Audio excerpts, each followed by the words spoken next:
पुण्यतिथि कार्यक्रम में मंच पर उपस्थित भारत सरकार के शिक्षा मंत्री और भारतीय जनता पार्टी के वरिष्ठ नेता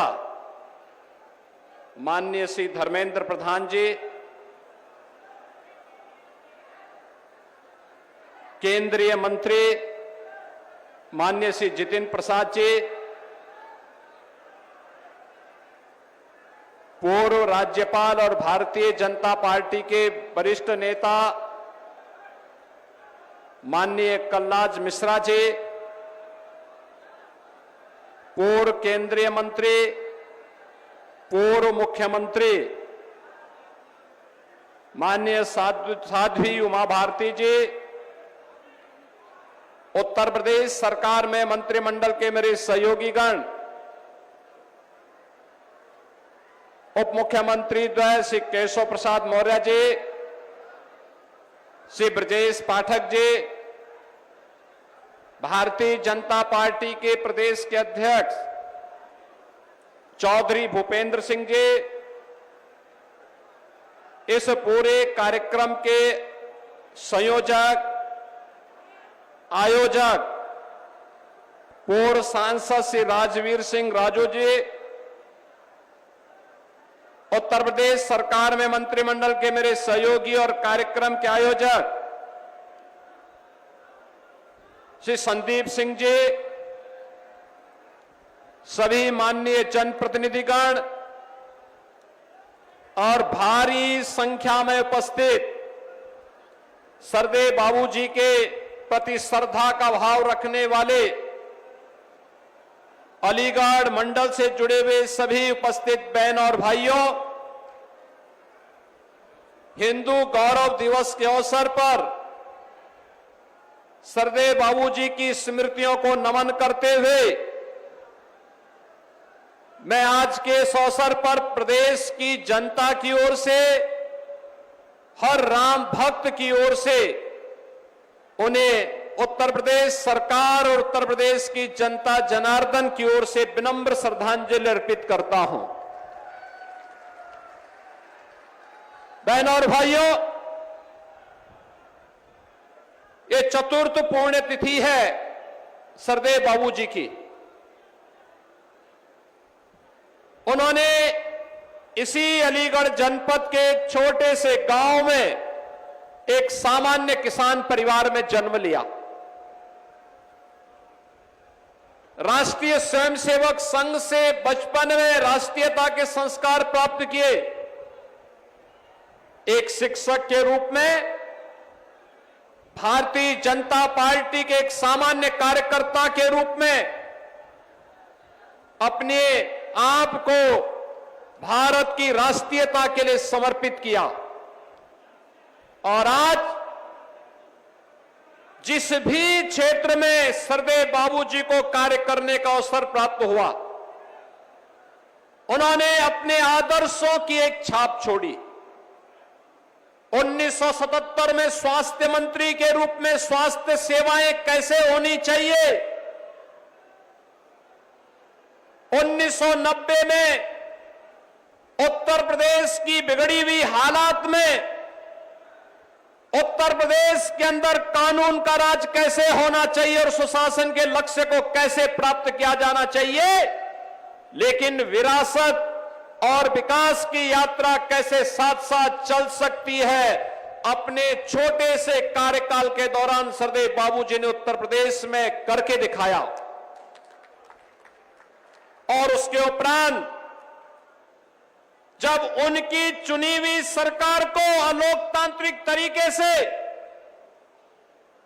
कांग्रेस ने भंग करने का काम किया था, बर्खास्त करने का काम किया था, राम जन्मभूमि के लिए उन्होंने क्षण भर की भी देरी नहीं की और अपने पद को छोड़ करके उन्होंने इस बारे में कहा था कि हां, अयोध्या में विवादित ढांचा के गिरने की जिम्मेदारी मैं ले रहा हूं अपने ऊपर, किसी राम भक्त का कोई बाल बांका नहीं होना चाहिए। बहनों और भाइयों, जब श्रेय लेने की होड़ हो, और जब मामला बिगड़ता है तो दूसरों के ऊपर डालने की एक स्थिति देखने को मिलती हो, उन स्थितियों में बाबूजी ने उस समय सारी जिम्मेदारी अपने ऊपर लेकर के गुलामी के ढांचे को, उसकी जो गति होनी थी उसको दुर्गति तक पहुंचा करके श्री राम जन्मभूमि में भव्य मंदिर निर्माण का मार्ग प्रशस्त किया है। आज बहनों और भाइयों, उत्तर प्रदेश में पिछले 8-8.5 वर्ष के अंदर विकास के लिए, सुशासन के लिए, समृद्धि के लिए, सुरक्षा के लिए आदरणीय प्रधानमंत्री मोदी जी के नेतृत्व में, उनके मार्गदर्शन में जो कुछ भी हम कर पाए हैं उसकी आधारशिला सरदेव बाबूजी के द्वारा दी गई।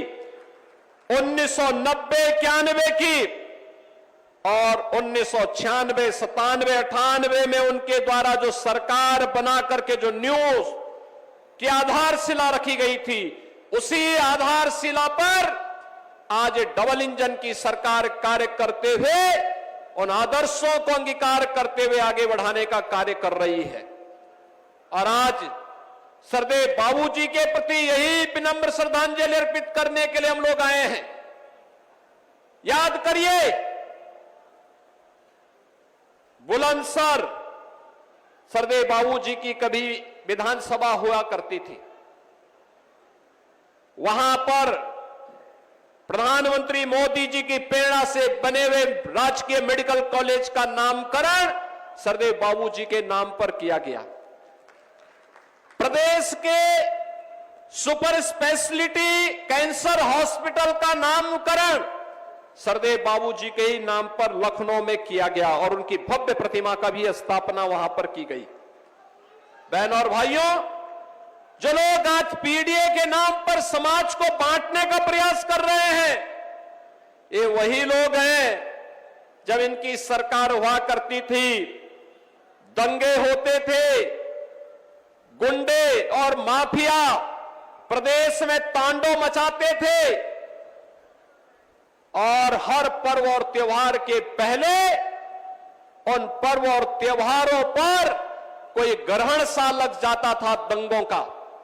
ये वही लोग हैं जब उस समय पार्टी बनकर के इस हिंदू समाज को कोई पर्व और त्योहार नहीं मनाने देना चाहते थे। ये वही लोग हैं जो कावड़ यात्रा में रोक लगाते थे, विजयादशमी में दुर्गा पूजा के अनुष्ठान को नहीं होने देते थे, होली और दीपावली के कार्यक्रमों में तमाम प्रकार से व्यवधान पैदा करने का कार्य करते थे। उस समय इनके द्वारा जो तुष्टीकरण की नीति थी, आज प्रधानमंत्री मोदी जी के नेतृत्व में तुष्टीकरण नहीं, सबका साथ और सबके विकास के साथ संतुष्टीकरण की नीति है। विकास सबका, सुरक्षा सबको, लेकिन तुष्टीकरण किसी का नहीं। तुष्टीकरण किसी का नहीं। अगर गुलामी के अंशों को समाप्त करना है, विरासत पर गौरव की अनुभूति करना है, तो अयोध्या में राम मंदिर का भव्य निर्माण उसकी एक अनुपम छाप के रूप में, एक अनुपम मिसाल के रूप में हम सबके सामने है। हम सब अयोध्या की इस विरासत पर गौरव की अनुभूति करते हैं। एक तरफ भारतीय जनता पार्टी की डबल इंजन की सरकार के द्वारा अपनी विरासत का, आध्यात्मिक विरासत के संरक्षण के लिए कार्य किया जा रहा है, तो जो कहा सो करके दिखाया। जम्मू कश्मीर में धारा 370 समाप्त करके हमेशा के लिए आतंकवाद पर नकेल कसने के लिए जो कार्य किया गया, यह अभी स्वतंत्र भारत और 140 करोड़ का भारत आज उसका प्रत्यक्षदर्शी है। वो इस बात का अनुभव कर रहा है कि घोषणाएं बहुत होती थी, लेकिन उसका मूर्त रूप आज देखने को मिल रहा है। लेकिन जो लोग आज पीडीए की बात करके समाज की एकता को खंडित करना चाहते हैं, इनसे पूछना चाहिए, जब प्रदेश में दंगों की आग लगी थी, प्रदेश का नागरिक, चाहे वह अलीगढ़ के दंगे हो, बरेली के दंगे हो, मुजफ्फरनगर के दंगे हो, मेरठ के दंगे हो, जिन लोगों की बोलती दंगों के समय पीड़ित हिंदुओं के पक्ष में नहीं होती थी, पीड़ित में से दलित भी था, पिछड़ा भी था, व्यापारी भी था, सामान्य हिंदू भी था, अकेले भारतीय जनता पार्टी उनके पक्ष में खड़ी होती थी। तब भी भारतीय जनता पार्टी खड़ी होती थी। पिछले 8.5 वर्ष में प्रदेश दंगा मुक्त हुआ है, गुंडागिर्दी और माफियागिरी से मुक्त हुआ है, लेकिन आज फिर से इस एकता को खंडित करने के लिए जो बातें परिवार डेवलपमेंट अथॉरिटी के द्वारा फिर से प्रारंभ किया गया है, ये परिवार डेवलपमेंट अथॉरिटी जो सबका साथ की तो बात करता है, लेकिन परिवार के विकास की बात करता है। और इन्होंने 4 बार प्रदेश में समाजवादी पार्टी की सरकार आने पर यही करके दिखाया भी। आपने देखा होगा, अभी हम लोगों ने 60,244 पुलिस की भर्ती संपन्न की। अलीगढ़ के भी बहुत सारे नौजवान भर्ती हुए थे, उसमें बहुत सारे अलीगढ़ के नौजवान भर्ती हुए, एटा के नौजवान भर्ती हुए, कासगंज और हाथरस के नौजवान भर्ती हुए, प्रदेश के सभी 75 जनपदों के नौजवान उसमें भर्ती हुए। लेकिन क्या ये 2017 के पहले भी संभव था? क्या 2017 के पहले ये नहीं हो सकता था? ये वही लोग हैं जिन लोगों ने सत्ता में आने पर प्रदेश के अंदर जिस प्रकार के भ्रष्टाचार को बढ़ाया है, अराजकता को बढ़ाया है, गुंडागिर्दी को बढ़ाया है, हिंदू मानबिंदुओं पर और उत्तर प्रदेश के विकास को बाधित करने का जो कुत्सित कार्य किया था, आज उनकी पीड़ा है कि उत्तर प्रदेश कैसे देश का विकास का ग्रोथ इंजन बन जा रहा है। आज उनको पीड़ा इस बात की है कि आखिर उत्तर प्रदेश के सामने जो पहचान का संकट इन्होंने खड़ा किया था, ये पहचान का संकट कैसे दूर कर दिया गया है। और इसी पीड़ा में इनके द्वारा फिर से जातीयता के उस जहर को घोलने का कुत्सित प्रयास किया जा रहा है। और इसके लिए इन्होंने न केवल हिंदू संस्थाओं को बल्कि अब तो देश के संवैधानिक संस्थाओं को भी निशाना बनाना प्रारंभ कर दिया है। अगर कोई न्यायाधीश सही फैसला देता है, निष्पक्ष फैसला देता है, तो उनको धौंस दी जाती है। अगर वह किसी सार्वजनिक कार्यक्रम में कोई बात कह देते हैं, उन्हें धमकी दी जाती है। और अब तो चुनाव आयोग को भी धमकी दी जा रही है, चुनाव आयोग को भी धमकी दी जा रही है। यानी एक तरफ पीडीए की बात करेंगे और दूसरी तरफ उनके स्थान पर बांग्लादेशी घुसपैठियों को, पाकिस्तानी घुसपैठियों को, रोहिंग्या को मतदाता बना करके यहां के वंचितों को, यहां के पिछड़ों को और भारत के नागरिकों को मतदान करने से वंचित करने की कांग्रेस और समाजवादी पार्टी के इस दुष्चक्र के खिलाफ आज जब कार्य हो रहा है, तो उस कार्यक्रम को व्यवधान पैदा करके इनके द्वारा न केवल संसद की कार्रवाई को बल्कि चुनाव आयोग पर भी आक्षेप लगा करके, जुडिशरी पर भी आरोप लगा करके, आक्षेप लगा करके संवैधानिक संस्थाओं की भी अवमानना करने का कुत्सित प्रयास हो रहा है। बहनों और भाइयों, आज के इस अवसर पर हम सबके लिए श्रद्धेय बाबूजी का वह आदर्श एक नई प्रेरणा है, एक आदर्श है। हम सब उससे प्रेरित हो, उनके प्रेरणा का अपने जीवन का अंगीकार करें, अपने जीवन का हिस्सा बनाएं। यही उनकी पुण्यतिथि के अवसर पर हिंदू गौरव दिवस के रूप में आज उनकी पुण्यतिथि के इस आयोजन के साथ जब हम जुड़े, तो हम सबका दायित्व बनता है कि श्रद्धेय बाबूजी के बताए उन मार्गों का अनुसरण करें जिन्होंने भारत की राष्ट्रीयता के लिए, भारत और भारतीयता के लिए पूरे जीवन भर प्राण से जुट करके कार्य किया था।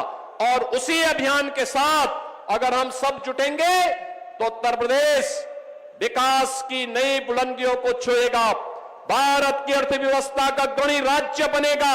आज जिस क्षेत्र में यह आयोजन हो रहा है, यह ताला नगरी भी सरदेव बाबूजी की उन्हीं स्मृतियों का ताजा कराता है, जो स्थानीय उद्यम को प्रोत्साहित करके रोजगार के साथ स्थानीय युवाओं को आत्मनिर्भर भारत के संकल्प को तरोताजा करता है। यही आत्मनिर्भर भारत विकसित भारत का आधार बनेगा और उस विकसित भारत के लिए हम सबको प्राणपण से काम करना है। इस विश्वास के साथ मैं एक बार फिर से सरदेव बाबूजी के चतुर्थ पुण्यतिथि के अवसर पर उत्तर प्रदेश की जनता की ओर से, उत्तर प्रदेश सरकार की ओर से उन्हें विनम्र श्रद्धांजलि अर्पित करते हुए अपनी वाणी को विराम देता हूं। धन्यवाद। जय हिंद। जय जय श्री राम। जय श्री राम।